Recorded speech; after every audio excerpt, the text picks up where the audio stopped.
soon. Red light's on. And away we go, and it's a great start by Bob Irving on the second place of the grid, and 43 through the middle. Oh, wow. he squeezes him. That's awesome stuff there. Straight through. Kerry from, Chapman, mate, right through the middle. Scotty Finlay and Bob Irving, what a move. That's as they tuck down into turn 2 down there.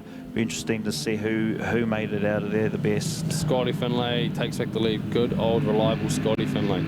Yeah, we saw Scotty have a bit of mechanical in the second high sung race there, so hopefully he'll be back on the track and ready to go. But really impressed with Scotty being able to do double classing. He's on a great bike that Matt Dunlop rode in Pro Twins, and he's just going on leaps and bounds, Scotty, with his racing career. He might not be the youngest and newest to start this whole racing thing, but doing a great job out the front at the moment. Yeah, like so many of our guys at the moment, double classing. We've got Kendall and a lot of the high sung guys into the juniors. Scotty Finlay, he's in intermediate at the moment, leading this race and leading the high sung cup championship at the moment as well. So he's pulling awesome a big gap there on the rest of the field there. He's in a league of his own at the moment. Round 1, he put on some awesome racing with Jared Horn, last year's Auckland Motorcycle champ for the intermediate class Pro Twins, and so he's out here just him and Bob. Bob's getting a bit tired, and Kerry there as well. So Scott's able to stretch his legs and pull a big gap on the rest of the pack there. You think he had a bit closer of a race in that first one, but Scotty definitely putting the foot down and putting some good lap times. Second and a half, almost 2 seconds faster that lap to put a bit of distance between him and the rest and make his race definitely a lot easier than it could have been.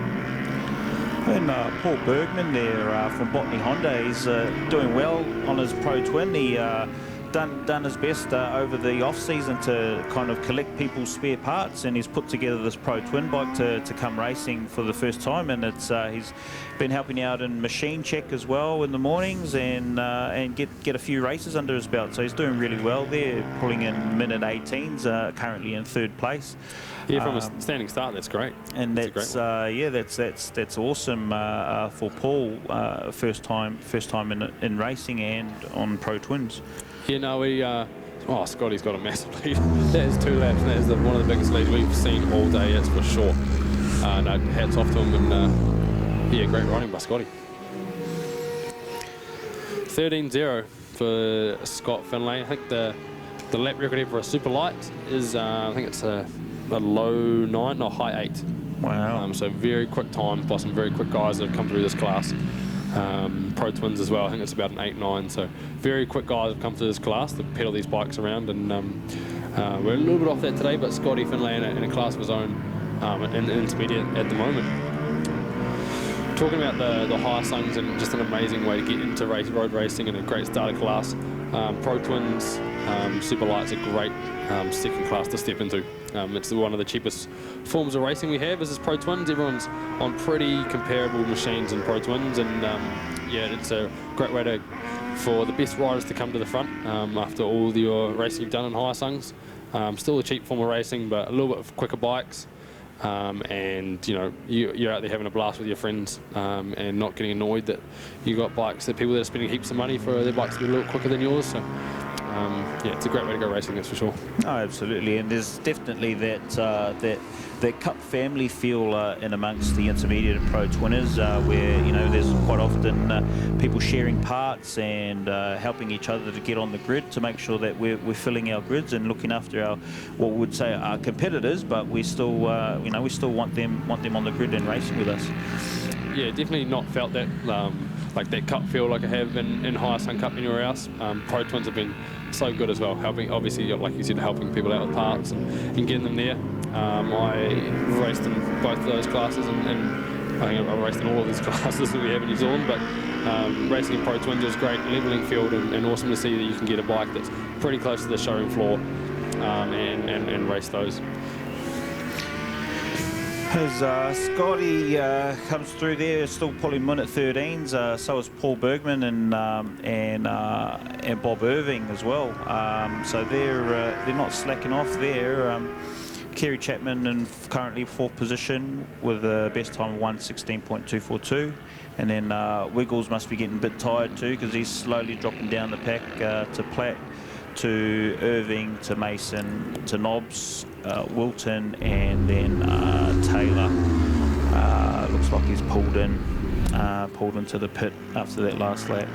Yeah, it's a really good example of this race of what getting out the front and getting away can do. Scotty Finlay's not a whole lot faster than Paul Bergman and Bob Irving, but you look at these guys and who he got out front, and Kerry Chapman and Mark Wigley having that battle with the 4 of them really kind of slowed down Paul Bergman and Bob Irving and their charge to the front of this race. So Scotty now he can pretty relax, and he can just hold on to this lead. Just manage to get back to the 2 behind him that are about the same speed, but won't be able to catch him just because he's got that massive force he can get on them from the first couple of laps. What seems to impress me with Scott is on both machines, transitioning from one machine to the other, he's still pretty consistent from lap to lap. And you know, there's a big power difference between a Hyosung 250 and a SV 650. I know myself that I'd mess up the brake lines of one machine, but Scott seems to be able to tie laps together quite consistently on both machines. Yeah, for me, I found that the Proton was just fast enough to be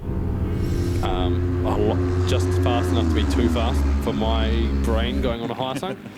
So I'd go into a corner, but I need to brake now. But I've found going from a 300 to a Pro Twin, or a 300 to a 250, they're so close that you can miss one braking marker and go to the next. Yeah. And it's just I found jumping from those classes a little bit trickier.